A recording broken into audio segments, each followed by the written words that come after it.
epopeya de Gilgamesh, Shah, Nakba y Muru, el que ha visto lo profundo. Efectuaremos un viaje paralelo en 2 dimensiones, a través de una introspección mental y un viaje que comenzará descubriendo diversas capas de tierra hasta lo más recóndito, profundo y remoto de una época y de un espacio del cual somos ajenos. Todos los hombres, todas las civilizaciones, todas las épocas se han formulado estas interrogantes. ¿Por qué este don llamado vida terrenal tiene un principio y un final? ¿Qué pasa con este cuerpo y esta ánima al que trascendemos después de estar aquí en la tierra? ¿Cuál es nuestro destino final? A partir de hoy comenzaremos un viaje a través de los tesoros escritos más invaluables y de mayor relevancia en la historia del hombre, que han sido productos de la experiencia vivida, la cual nos ha ayudado a calmar esa angustia y esas interrogantes acerca de lo que ocurre con el mundo y con nosotros. El ser humano ha sobrevivido a muchas guerras, pestes, enfermedades, crisis económica y otras catástrofes.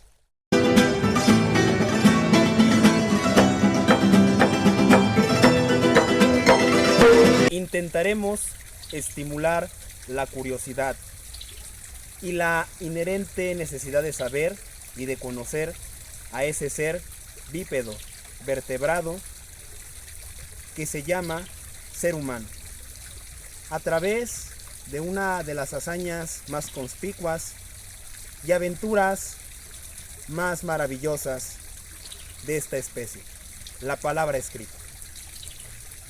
La epopeya de Gilgamesh, cuyo nombre tal vez hemos escuchado alguna vez a lo largo de nuestros años de vida, cuyo eco resuena en aquel empolvado, arrinconado y voluminoso libro llamado Biblia.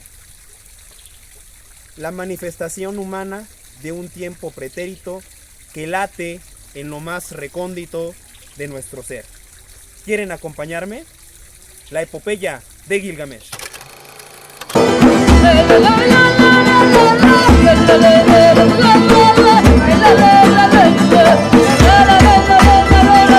Cuando nosotros, estimadas y estimados suscriptores del canal Gilgamesh Tengle, nos acercamos a una obra literaria, hay que conocer, primero que nada, el contexto histórico.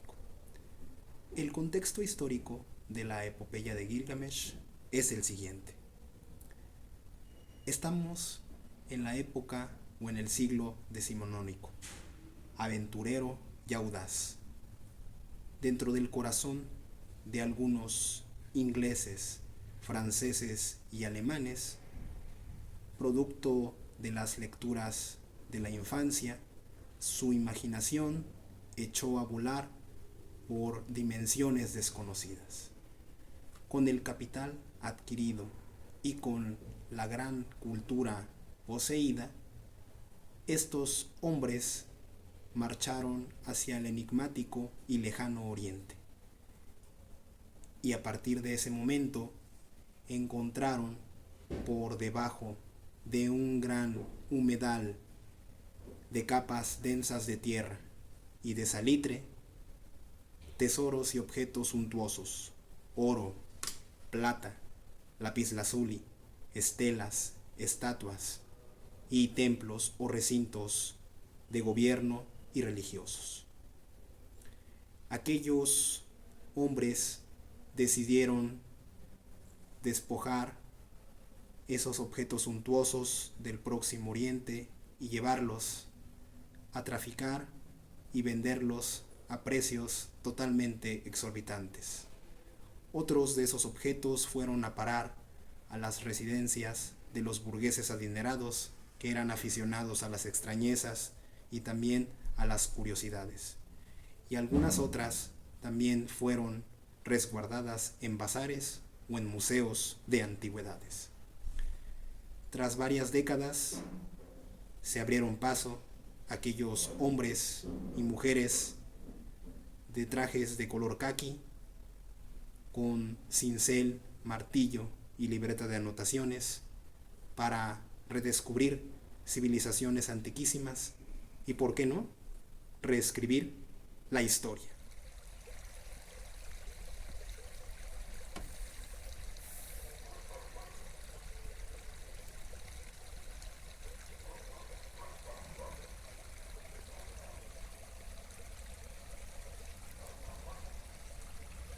A partir de la década de 1850, la arqueología, una disciplina social todavía en pañales, debajo de un gran manto de salitre, polvo y humedad, descubrió para la humanidad la biblioteca o acervo bibliográfico del gran soberano babilonio Asurbanipal, el cual se jactaba de ser hijo de An, de Enki, de Enlil, y ser consagrado como el gran cazador de leones y señor de todo el orbe. Este rey o este soberano se encargó de dignificar la figura real de los soberanos babilónicos. En aquella biblioteca de Nínive, Mosul, Irak, en la actualidad, se hallaron más de 3000 tablillas o tabletas de arcilla, las cuales contenían una escritura cuneiforme. La escritura cuneiforme es un estilo babilónico, el cual consistía con pequeñas varillas de algún madero de cedro o de alguna planta de los ríos Tigris y Éufrates o juncos. Se efectuaban escrituras o símbolos en forma de cuña sobre moldes de barro blando que se secaban y se solidificaban con la energía solar. Posteriormente, los arqueólogos hallaron en ese conjunto de tabletas o tablillas de arcilla una especie de narración o historia acerca de un soberano y de un hombre de la estepa, cuyas peripecias y hazañas desafiaron el orden universal impuesto por unos seres sobrenaturales. ¿Quieren saber más a detalle esta historia? Acompáñenme.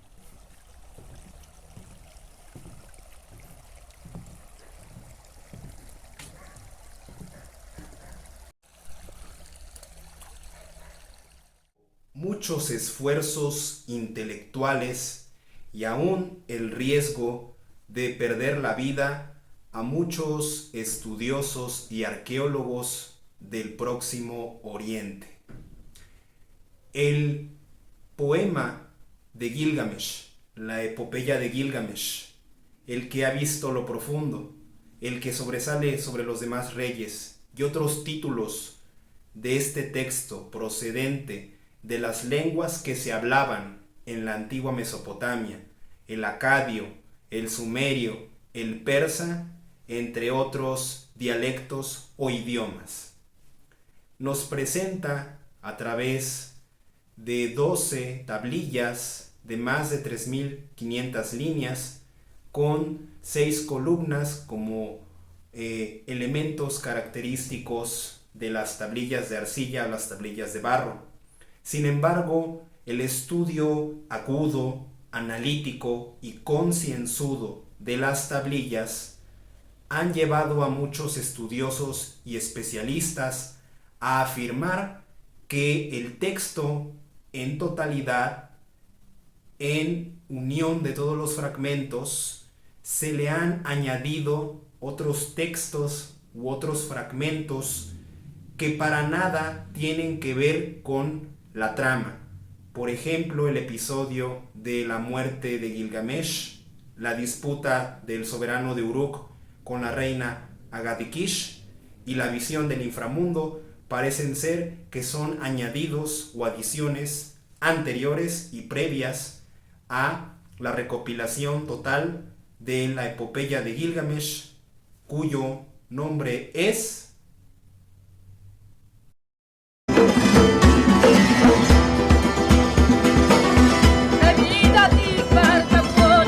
cuestión espinosa, mito, ritual, cuento popular o leyenda. Al adentrarnos y profundizar en este complejo tema, es importante destacar que los académicos, especialistas y estudiosos de la literatura, de la historia, de la filosofía y de la antropología han tenido discusiones muy acaloradas y disertaciones que, pues, para muchas y muchos de nosotros son un poco difíciles o complicadas de seguir. Por ello, más que dar una lectura definitiva o una versión acabada de la épica o epopeya de Gilgamesh, es importante destacar que este video no pretende ser un enmarañado debate o discusión academicista, o tampoco queremos caer en la pedantería intelectual que muchos académicos o muchos youtubers que hablan de libros pues suelen caer. Lo que nosotros consideramos relevante es que esto, más que dar conclusiones acertadas o definitivas, lo que abre son hipótesis y muchas interrogantes. Para ello vamos a apoyarnos en dos estudios muy importantes y fundamentales para entender el trasfondo y la forma lingüística y el contexto histórico de la epopeya de Gilgamesh. Para ello nos hemos apoyado en este estudio de Geoffrey Stephen Kirk, que fue un lingüista y filólogo clásico británico que impartió cátedra en Cambridge, Bristol y Yale. Falleció en el año 2003 y aquí en este estudio, que en su lengua original es The Myth, Its Meaning and Functions in the Antiquity and Other Cultures, es decir, el mito, su significado y funciones en la antigüedad y otras culturas, de la edición de Paidós. Geoffrey Stephen Kirk o G.S. Kirk en este estudio examina, analiza y critica las diversas posturas o puntos de vista acerca del concepto de mito. Por ejemplo, comienza hablando del paradigma del mitos platónico, del mito griego, del mito ritual de la antropología clásica, del estructuralismo de Claude Lévi-Strauss, así como también de los sueños o representaciones de Sigmund Freud, entre otros enfoques o puntos de vista.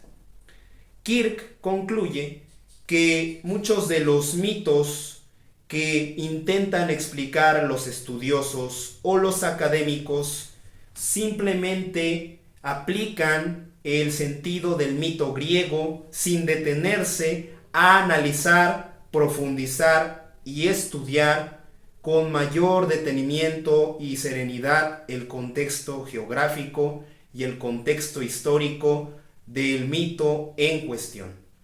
Además, Geoffrey Stephen Kirk, tenemos otra obra muy relevante que es El pensamiento prefilosófico, Egipto y Mesopotamia, el primer tomo del Fondo de Cultura Económica, o ecuménica, como suelo decirlo yo. Bueno, En este estudio, Jacobsen nos dice que los mitos mesopotámicos son una matización, estilización mediante la simbología y la retórica de los textos que usualmente nosotros conocemos como los mitos sumerios, babilónicos o mesopotámicos en general, y que son alegorías o simbologías de la experiencia vivida de Mesopotamia.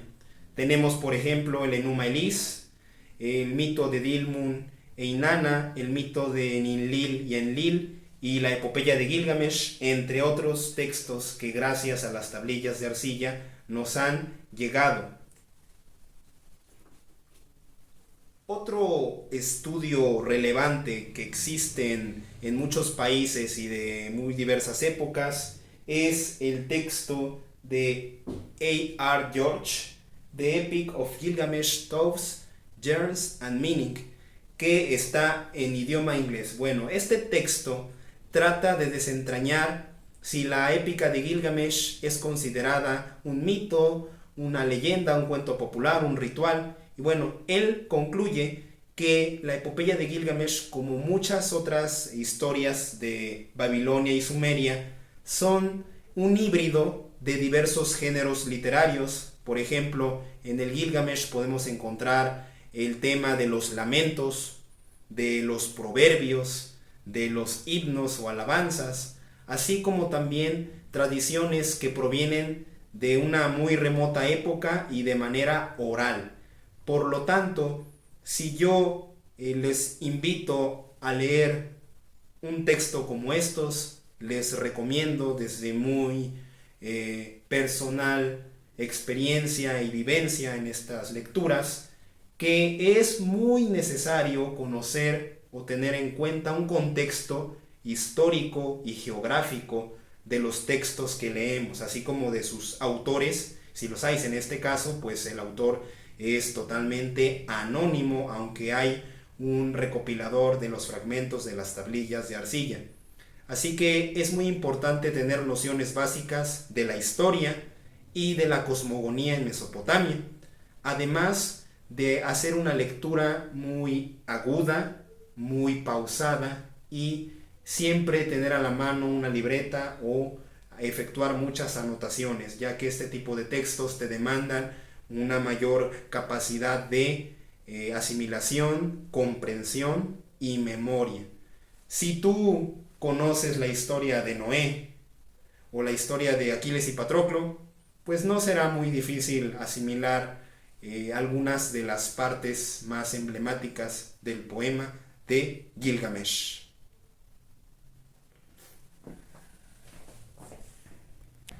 Para comprender cabalmente y con certeza la epopeya de Gilgamesh, es sumamente importante que conozcamos la mitología mesopotámica. Se cree que desde el 3000 a.C., una casta sacerdotal en los templos de Ur, Kish y otras ciudades muy antiguas y remotas de Mesopotamia crearon algunas tablillas de arcilla o de barro con diversos contenidos, tratados de sortilegios, tratados de medicina, tratados acerca de la construcción o de la artesanía, así como también los anales o listas de los soberanos o reyes que habían gobernado la ciudad. Y por último, lo que conocemos como las historias o narraciones de hombres y seres sobrenaturales. Según algunos fragmentos de estos materiales que la arqueología se ha encargado de encontrar, de analizar y de traducir de la escritura cuneiforme, tenemos el ejemplo de 3 de estos textos. El primero es el Enuma Elis, o lo que se ve arriba, o lo de arriba. En este poema épico se nos da cuenta de los orígenes, de la organización, así como de las funciones y atributos de las fuerzas de la naturaleza, las cuales fueron personificadas en distintas deidades y divinidades. También tenemos el famoso mito de dignificación de Inanna o Ishtar, el mito de Dilmun e Inanna. Y por último, el que nos concierne, que es la epopeya de Gilgamesh. En el Enuma Elish se da una especie de estilización, embellecimiento, con la ayuda de la alegoría y la simbología de el ciclo, caos, orden y agricultura y cosecha. Según este Enuma Elish, o cuando arriba, el mundo, el universo, el cosmos, era un medio esencialmente acuoso. Todas las cosas que percibimos a través de nuestros 5 sentidos estaban de manera informe, incolora y sin ningún atributo o cualidad. Entonces de ese acuoso caos surgen una genealogía o una línea sucesiva de deidades. Los primeros, Apsu, que era un dios del género masculino del agua dulce que se encuentra debajo de la superficie terrestre, y su pareja Tiamat, la diosa del género femenino de agua salada o el mar. De estas dos divinidades surgen otras dos parejas de dioses, Namu, Nimu, Anshar y Nashar. Y a partir de allí surgen An o Anu, que es el dios del cielo, Enlil y así sucesivamente. An o Anu. An o Anu era el disco del cielo. Este dios tenía la facultad o capacidad de presidir la asamblea de las y los dioses y con su palabra dictar los veredictos o sentencias a los cuales llegaron las discusiones y los debates de estas deidades. En segundo lugar tenemos a Enlil. Enlil es el dios del viento y la tempestad, el ejecutor, quien efectúa los veredictos o sentencias divinas.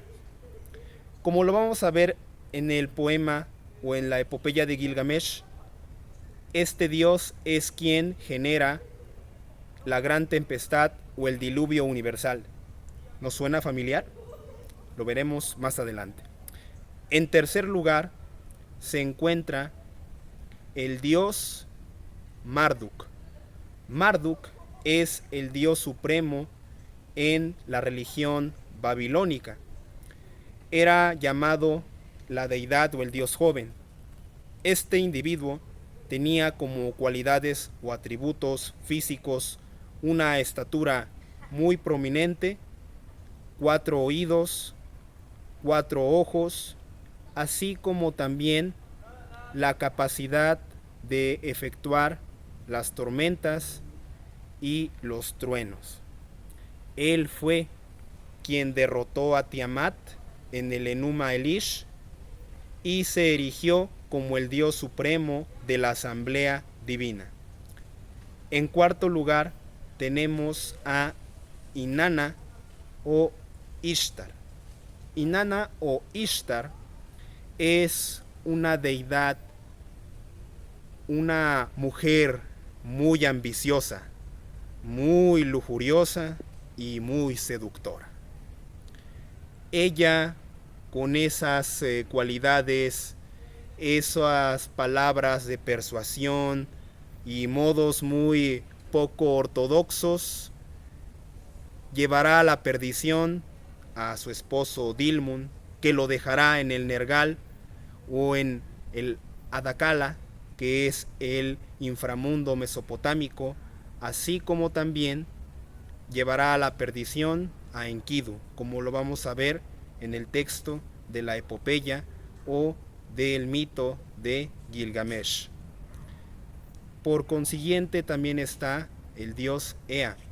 El dios Ea es una deidad masculina, la cual pues es la encargada de dotar de sabiduría, de conocimiento y de entendimiento a los seres humanos, así como también procurar que el agua que brota de los manantiales y de las diversas mantos acuíferos o humedales que hay en la superficie terrestre, de dotar de agua y del vital líquido a los humanos. También tenemos a Sin, que es el dios lunar, producto de una violación de Enlil hacia Ninlil. Y por último, Shamash o Utu, el dios solar. Pues vamos a continuar este recorrido, estimadas y estimados suscriptores del canal Gilgamesh Tenkle de YouTube, así como de Gilgamesh 92 en TikTok. Dale like, suscríbete y comparte la cultura Gilgamesh Tenkle.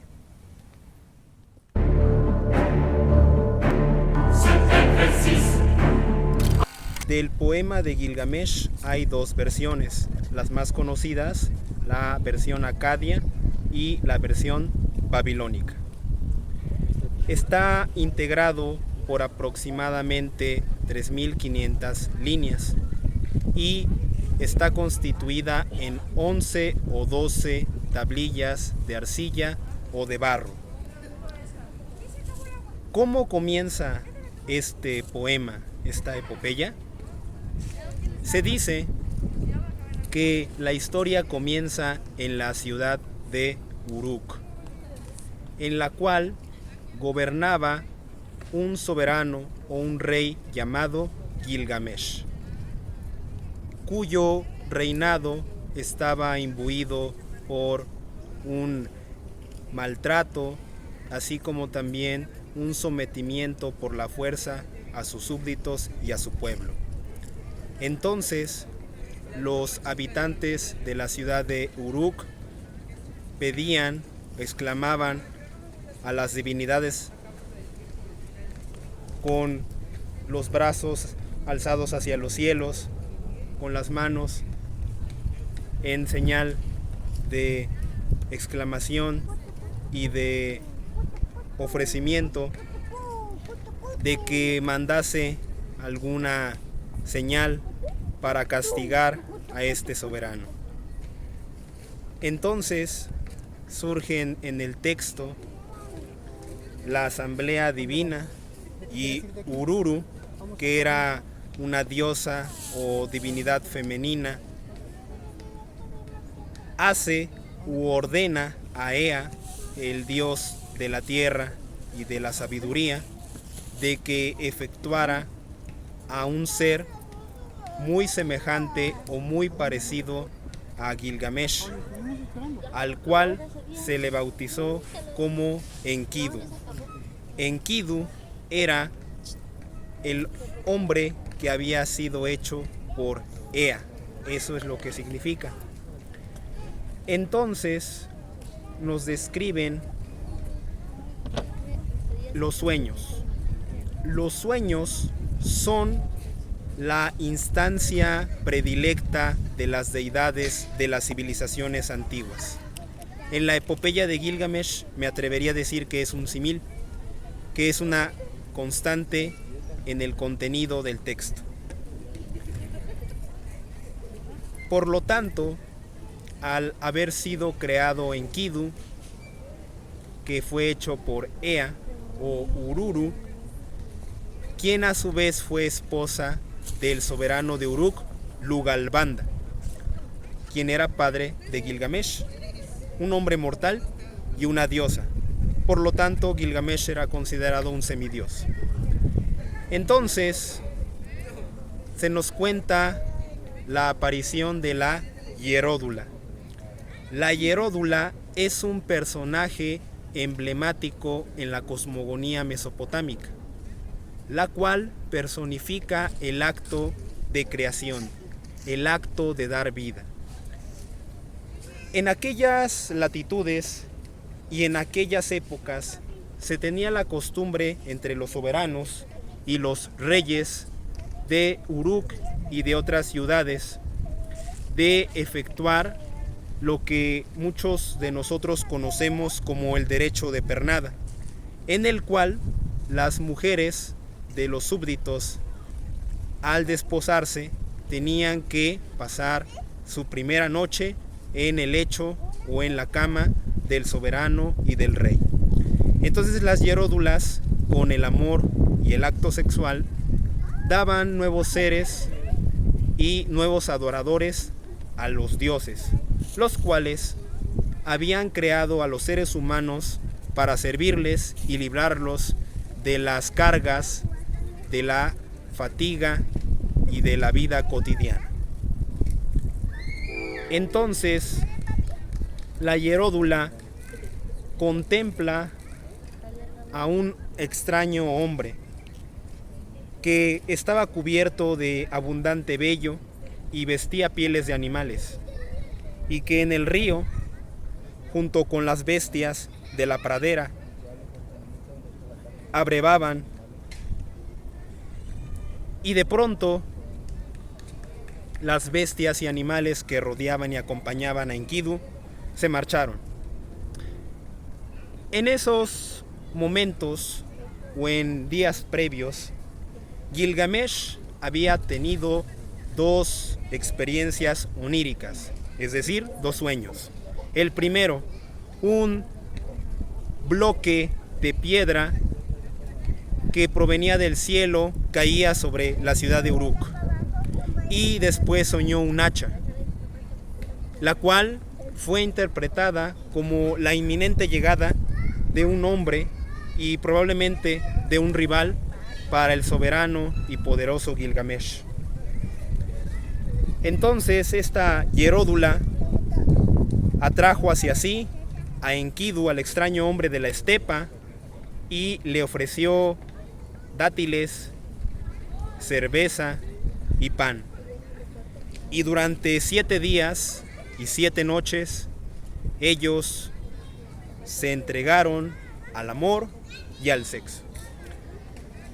Después de esos 7 días, Enkidu quiere volver junto con sus compañeros, las bestias y los animales de la estepa. Sin embargo, al intentar correr atrás de ellos, él se fatiga y se siente muy cansado. Entonces, resignado, regresa con la hieródula, y la hieródula lo lleva ante el Sikurat o el templo donde se encontraba viviendo Gilgamesh. Sin embargo, al recorrer las calles rumbo a palacio, Enkidu escucha los rumores, las quejas y los sollozos de los súbditos de Uruk, los cuales se quejaban y se lamentaban constantemente de ser súbditos de un soberano déspota, de un tirano que los subyugaba de manera violenta y de manera cruenta. El poema, cabe destacar, no da detalles de esta índole. Entonces Enkidu se enfurece y decide lanzar un desafío al soberano de Uruk, a Gilgamesh, y entran en una disputa, la cual es ganada por el soberano de Uruk, hijo o vástago de Ururu y de Lugalbanda, y se hacen los mejores amigos, los más entrañables, los más queridos, que recorrerán muchas aventuras. ¿Cuál es la interpretación de esta primera parte de la obra o del texto? Para muchos especialistas y estudiosos, implica el choque entre salvajismo, civilización, entre naturaleza y cultura, entre el hombre primitivo, bueno, amable, en armonía y en consonancia con la naturaleza y los seres vivientes, versus el hombre degenerado, el hombre corrupto, el hombre civilizado, que ha alcanzado vivir en grandes ciudades y gobernar a una gran cantidad de personas. Desde nuestro muy humilde punto de vista, Gilgamesh y Enkidu personifican a esas fuerzas opuestas, a ese tránsito entre el nomadismo y el sedentarismo, ese paulatino proceso que llevó miles de años en efectuarse. Gilgamesh y Enkidu significan naturaleza y cultura, cultura y naturaleza.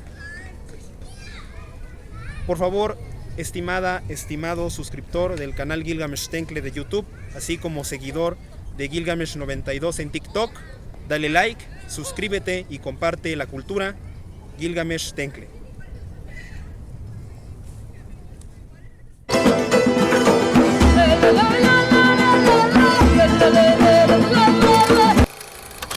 Vamos ahora a analizar el desarrollo de la obra. Gilgamesh, el soberano o rey de Uruk, está hambriento de una insaciable gloria y honor. Enkidu, quien ya había sido parte de su séquito, de su familia y sobre todo un entrañable amigo, ambos deciden ir a enfrentar a Humbaba o Huwawa, que era el guardián del bosque de los cedros. Sin embargo, la asamblea de los ancianos, que ejercía el poder ejecutivo junto con Gilgamesh, le advierten que es una empresa muy riesgosa y peligrosa. Pero también Gilgamesh tiene otras 3 manifestaciones oníricas. La primera, él junto con Enkidu están sobre las faldas de una montaña y de forma intempestiva les cae. En un segundo sueño, Gilgamesh observa que una terrible catástrofe o hecatombe está a punto de venir a su ciudad, a Uruk.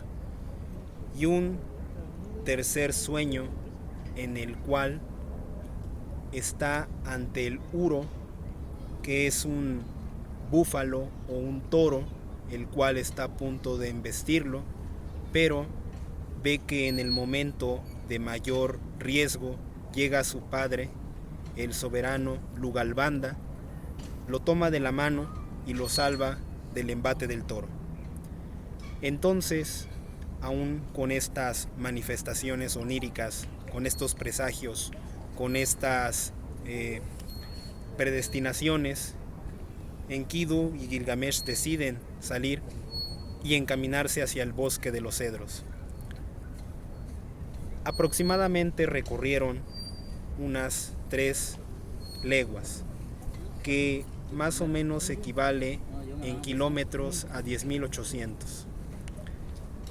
Animados por Shamash o Atu, el dios del sol, ambos personajes llegan con, dependiendo las versiones, la versión acadia, la versión babilónica, hurrita, etc., con hachas, espadas, arco, carcaj y flechas. Pero aún tienen temor, tienen miedo, tienen angustia y zozobra de lo que van a enfrentar, porque ningún mortal osaba enfrentar a el guardián del bosque de los cedros. Entonces hacen una libación de harina y Shamash los anima y los reconforta para venir desde tan lejos para no hacer frente a Humbaba o a Huwawa. Entonces, el texto nos describe a este portentoso monstruo, equivalente o muy semejante a la quimera, a la medusa griegas, o a un monstruo muy tenebroso y terrorífico. ¿Cuáles eran sus atributos? o cualidades. Era, al parecer, un individuo muy gigantesco que estaba constituido por entrañas, entrelazadas entre ellas. Además, poseía zarpas de león, uñas de águila y también poseía 7 rayos o 7 capas, de las cuales salían una gran cantidad de catástrofes, así como una boca la cual escupía fuego y una voz que al escucharla inmediatamente te petrificaba. Entonces Gilgamesh y Enkidu decidieron enfrentarlo y Enkidu lo toma por la espalda mientras Gilgamesh lo hiere y de un tajo le corta y le perfora el cuello. Cae pesadamente la bestia o el monstruo y ambos toman los 7 rayos o los 7 poderes para sí. Y Gilgamesh corta todo el bosque de los cedros para enviar la madera a Uruk a través del río Éufrates. Sin embargo, allá en el cielo, Anu y Anum y su hija Inanna o Ishtar contemplan con estupor y horror aquella terrible escena. Entonces Ishtar o Inanna está a punto de consumar su venganza. Pero aquí la pregunta es, ¿qué relevancia o qué importancia tenía el bosque de los cedros para que una deidad femenina como Ishtar o Inanna decidiera vengarse y tomar cartas en el asunto? Bueno, pues es pertinente decir, estimadas y estimados suscriptores, que Ishtar o Inanna sabía que del cedro se extraía una resina, la cual servía como una especie de estimulante o estupefaciente para llevar a un trance. Entonces, el haber cometido esa profanación o esa falta merecía un castigo. Entonces Ishtar decide, junto con su padre, castigar a Enkidu. Y ambos descienden, Inanna o Ishtar y el toro celeste, del cielo rumbo a la ciudad de Uruk. En la cultura mesopotámica, el toro es el símbolo del poder, la fuerza y la virilidad masculina. Entonces descienden y pronto hacen estragos por toda la ciudad. El toro deseca el río Tigris y el río Éufrates, y con su aliento extermina a muchos súbditos de Uruk. Entonces Ishtar se dirige, junto con el toro celeste, al palacio de Gilgamesh. Y Gilgamesh y Enkidu nuevamente logran unir fuerzas, voluntades y decisión y enfrentar al toro celeste. Lo toman de los cuernos, de las pezuñas de la cola, mientras le perforan el corazón. Lo destajan y posteriormente lo cortan en muchos pedazos, y uno de los muslos se lo lanza a Enkidu a la cara de la reina de la sexualidad, de la feminidad, Ishtar o Inanna. Y ella llora desconsolada, rodeada de las hieródulas o de las prostitutas sagradas.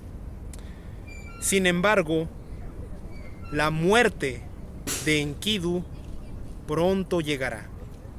Nuevamente cae enfermo y termina maldiciendo al cazador y termina maldiciendo a la hieródula, que lo civilizaron y lo llevaron a la perdición. Entonces entrega la vida y muere. Gilgamesh se lamenta profundamente, llora, se mece los cabellos, se golpea las rodillas ante aquel intempestivo acontecimiento y piensa que lo mejor es hacerse un hombre de la estepa como lo había sido su amigo Enkidu. Enkidu entonces antes de morir, había tenido algunos sueños o manifestaciones oníricas, la cual es muy reveladora, ya que nos describe cómo es el Arcaya, o la casa de las tinieblas, o el inframundo mesopotámico. Los muertos o los fallecidos se encontraban en aquel sitio muy tenebroso, muy oscuro, y también comían arcilla. Estaba una diosa que llevaba la lista de quienes habían fallecido y por lo tanto se tenían que trasladar a la Arcaya. Estaba también la diosa Ereshkigal, señora del inframundo, y Nergal, que era el gobernante de aquel mundo subterráneo. Y también Enkidu había visto la asamblea de los dioses Anu, Enlil, Ea y Shamash, que su veredicto era su pronta e inmediata muerte. ¿Cuál es la interpretación de este pasaje? Desde nuestro punto de vista, implica una transformación de Gilgamesh. Gilgamesh está llegando a la conciencia de que la civilización implicaba corrupción, degeneración y la muerte. Entonces él decide despojarse de sus vestiduras y convertirse en un hombre de la estepa, como lo había sido Enkidu, para librarse de aquel inexorable y de aquel inevitable destino, que es la muerte. Y desesperado va a andar errabundo y errante, tratando de buscar librarse de ese destino terrible, de la muerte. Pero también vemos en estos pasajes una noción de que el hombre también tiene ciertos niveles que decide atravesar, pero que las deidades y el destino funesto no permiten jamás. Lo vemos, por ejemplo, en el enfrentamiento entre Gilgamesh, Enkidu y Humbaba. Ambos implican la civilización contra la naturaleza. Y en el plano del toro celeste e Ishtar, ellos implican la instancia celestial o divina contra los humanos, contra la mortalidad, contra el hombre. Pues muchas gracias, estimadas y estimados suscriptores del canal Gilgamesh Tenkle de YouTube, Gilgamesh92 de TikTok. Síguenos, por favor, dale like, suscríbete y comparte la cultura Gilgamesh Tenkle.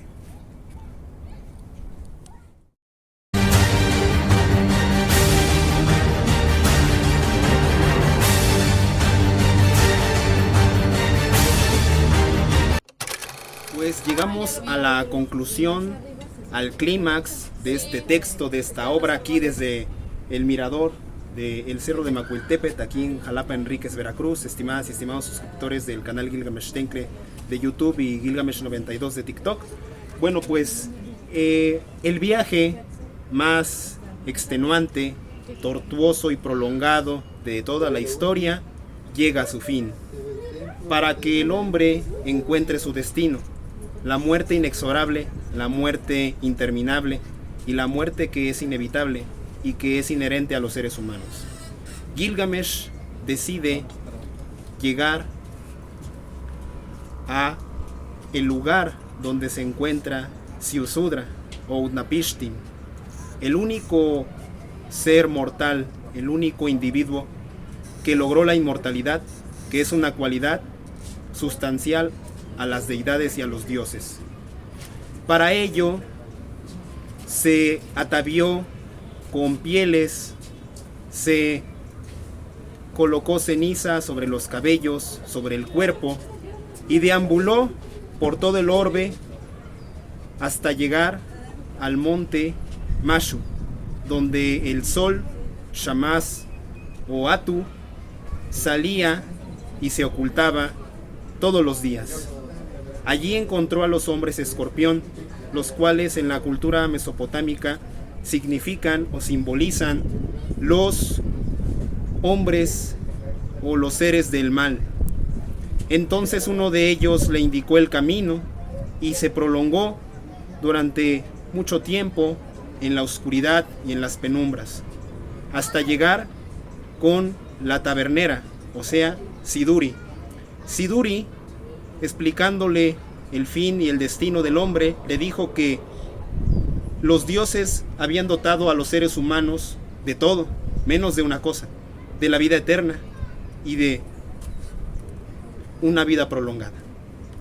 Entonces él fue a la gran urbe y sobre todo al sitio de las aguas de la muerte, que es el Golfo Pérsico o aguas innavegables para los mesopotamios. Allí encontró a Urshanabi, el barquero, el cual le advirtió que el tocar las aguas por menos de 1 milímetro implicaba la muerte, es decir, la no existencia. Entonces Gilgamesh tomó 30 pértigas de madera de más de 30 metros de longitud y conforme iba remando hacia adelante, las iba soltando, las iba quitando para lograr llegar hasta Ziusudra o Utnapishtim. Aquí se cuenta, estimadas y estimados suscriptores, una de las historias más enigmáticas, más maravillosas, más emblemáticas, que es la del diluvio universal. ¿No hemos escuchado esa historia en nuestras clases de catecismo? ¿No hemos asociado el nombre de Noé con aquel desastre, aquella hecatombe? Bueno, Utnapishtim o Ziusudra cuenta su historia. La asamblea divina, encabezada por An o Anu, Enlil, Ea, Shamash, Ishtar, entre otros, decidieron aniquilar a la humanidad, enviando una gran tempestad o un gran diluvio. Desafortunadamente, no tenemos la razón o la causa explícita en las tablillas de arcilla o de barro de aquel desastre, pero suponemos, o por inducción o deducción, creemos que fue por impiedad o por un castigo que los dioses decidieron implantar en contra de la humanidad. Durante 7 días cayó aquella tempestad, aquella hecatombe, aquella lluvia, la cual aniquiló a toda la humanidad. Sin embargo, días previos, Ea avisó a Urshanabi, a Utnapishtim o a Ziusudra, de que vendría esa gran hecatombe y que construyera un arca, la misma longitud que de anchura, y que metiera o introdujera en ella a sus familiares, a sus parientes y a sus amigos, y la pareja de cada ser viviente. Entonces, estimadas y estimados suscriptores del canal Gilgamesh Tenkle, llega ese diluvio, esa tempestad, y Utnapishtim o Ziusudra envía 3 aves, una paloma, una golondrina y un cuervo. La paloma y la golondrina jamás regresaron, o más bien tardaron en retornar al arca. El cuervo demoró, pero cuando la arca ancló en el monte Nisir, llegó ante Utnapishtim o Ziusudra. Entonces Enlil, quien había provocado aquella hecatombe y aquel desastre, se arrepintió y le dotó de inmortalidad a Utnapishtim y a su esposa. Entonces Gilgamesh escuchó asombrado, azorado y maravillado aquella historia, y le preguntó a Utnapishtim o Ziusudra cómo podría él conseguir la inmortalidad. Y esta fue la prueba. Utnapishtim le puso la prueba de no dormir y no conciliar el sueño durante 7 días. ¿Y cómo iba a probar eso? Bueno, su esposa hornearía un pan, y por cada día que Gilgamesh resistiera el sueño, pues resultaría un pan horneado. Entonces Gilgamesh solamente aguantó 3 días. O en otras versiones del poema o de la epopeya se nos dice que hubo un pan que salió totalmente horneado, otro pan seco, otro pan mal hecho, otro pan gris, etcétera, etcétera. Y Gilgamesh, resignado, decidió el retorno a su ciudad de Uruk.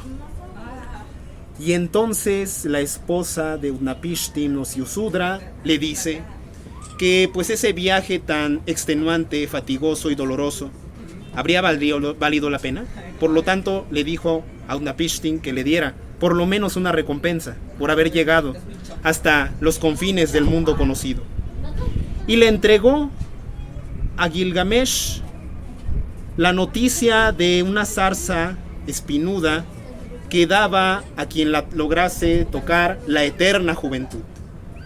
Y para ello prepararon el regreso, con Gilgamesh lavándose los cabellos, purificando su cuerpo y vistiéndose con lujosos atavíos. Entonces Utnapishtim y Gilgamesh fueron a las aguas y allí encontraron en el fondo la zarza espinuda, la cual Gilgamesh logró tomar con sus manos y compartirla a Utnapishtim. Pero lamentablemente una serpiente le arrebató la zarza espinuda. Y Gilgamesh, desconsolado y resignado, regresa a Uruk. Y la inmortalidad, según la cosmogonía mesopotámica, solamente fue entregada a las serpientes y a las lagartijas, ya que el cambiar de piel implica el rejuvenecimiento. Y el poema o el texto termina con Gilgamesh contemplando la ciudad de Uruk y mostrándole los muros de su palacio a Urshanabi, el barquero. Pues desde estas alturas, desde esta vista tan hermosa, tan bella, estimadas y estimados suscriptores del canal Gilgamesh Tencle, pues les agradezco mucho que hayan escuchado este punto de vista, esta lectura personal de la epopeya de Gilgamesh. Muchas gracias.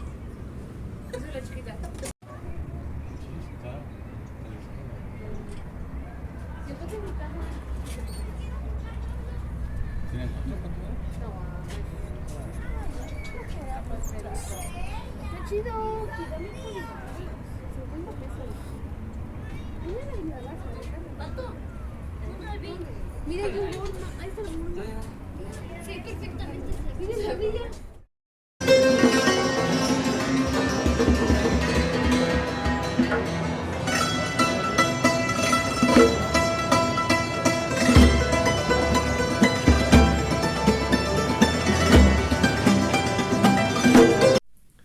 Gilgamesh franquea los límites y las barreras de la capacidad física y la capacidad cognoscitiva del hombre.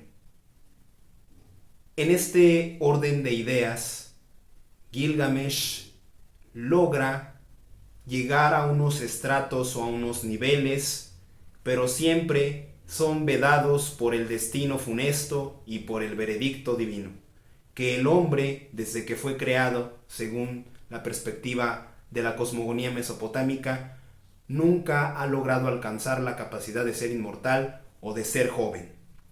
Por otro lado, es sumamente importante y relevante una gran diversidad de nociones o dogmas o paradigmas que hay en el texto. Por ejemplo, la disputa entre el nomadismo, el salvajismo, entre la naturaleza y la cultura o civilización, entre el hecho de la barbarie, el salvajismo, contra el refinamiento y contra la capacidad de pensamiento abstracto, etc., personificados en los distintos dioses y personajes que menciona la epopeya de Gilgamesh. Por otro lado, también está la simbología y la alegoría. El número 7 es, en la cosmogonía mesopotamia, es el todo, la totalidad, la perfección. El 7, por ejemplo, en las montañas para llegar al bosque de los cedros donde está Humbaba o Huwawa. Los 7 rayos o 7 capas del poder del mismo personaje. Los 7 orificios o entradas del Aracaya o el inframundo. Los 7 días del diluvio, etc. Es también muy importante saber que la epopeya de Gilgamesh no tiene un final en sí, porque de pronto Gilgamesh está contemplando las murallas de Uruk junto con Urshanabi.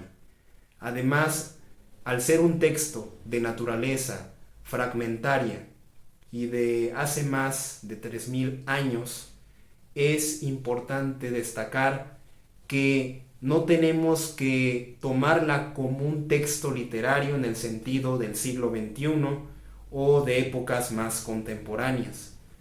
Epopeya o poema, pues es el símil, o por así decirlo, es un concepto provisional ante este texto, ante esta historia. Pues ahora vamos a dar una opinión personal, no sin antes mostrarles pues esta edición tan bonita que pues disculparán ustedes, no he abierto, sí la he leído en otra ocasión, que es la de Jorge Silvia Castillo de Gilgamesh, que subtítulo le coloca o Gilgamesh o la angustia por la muerte, poema babilónico. Pues esta es una edición muy bonita del texto acadio original y pues se las recomiendo mucho. Y pues también aquí están los textos también que pueden servirles para un análisis más profundo, más concienzudo. El mito y su significado en la antigüedad y otras culturas de Geoffrey Stephen Kirk y de El pensamiento prefilosófico, Egipto y Mesopotamia, de estos estudiosos que nos pueden ayudar a desentrañar la maraña de diversos conceptos y también de la capacidad de alcanzar un nivel de análisis más sofisticado de las obras para comprenderlas de manera muy provisional, no definitiva. Por último, como recomendación general para leer este tipo de textos clásicos, es, desde mi muy humilde punto de vista, les daré algunos tips o algunos consejos. Primero, debes de ser muy consciente de que un texto antiguo, un texto clásico, necesita primero un contexto histórico de la época, de la sociedad o del autor que lo escribió. En este caso, la epopeya de Gilgamesh, como lo dije hace unos minutos, en muchas ediciones, en distintos idiomas, en distintas editoriales, pues siempre viene un prólogo y viene un contexto histórico, etcétera, etcétera. Yo recomiendo que trates de leer de manera muy relajada, descansado, en un sitio, en un lugar donde haya silencio o el menor ruido posible, ¿sí? Esto, advierto, no es un dogma, no es algo establecido. Hay muchas personas que suelen leer con música, con audífonos o inclusive con ruido, etcétera. Pues cada quien tiene su estilo, sin embargo, pues ese es el que más me apetece. En tercer lugar, también recomiendo pues una lectura muy lenta, muy detenida, muy atenta, sobre todo de estos textos clásicos. Yo, por ejemplo, leo 3 o 4 horas diarias y entre cada hora descanso unos 5 o unos 10 minutos. No hay prisa, no es una carrera. Avanzas 3, 10 páginas, lees 5, 2 horas, no importa. Lo sumamente fundamental y primordial es que comprendas lo que estás leyendo, que es lo que considero que hoy falta, sobre todo en los jóvenes.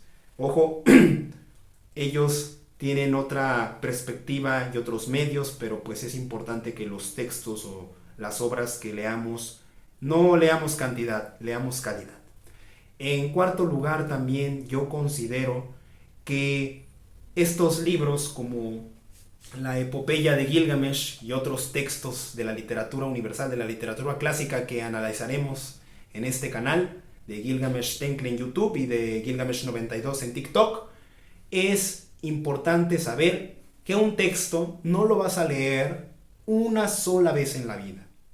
Siempre vas madurando física, pero también intelectualmente. Y por ejemplo, la lectura que hiciste hace 3, 5 o hace 20 años no va a ser la misma si vuelves a renovar el texto y vuelves a encontrar nuevos elementos, nuevas interrogantes, nuevas premisas. Pues muchas gracias. Espero que pues me puedas en la caja de comentarios hacer sugerencias, hacer críticas también muy válidas, sin groserías, sin faltas de respeto, y los comentarios acerca de Gilgamesh, de otros textos y del apasionante mundo de la lectura. Dale like, suscríbete y comparte la cultura. Gilgamesh Tenkle.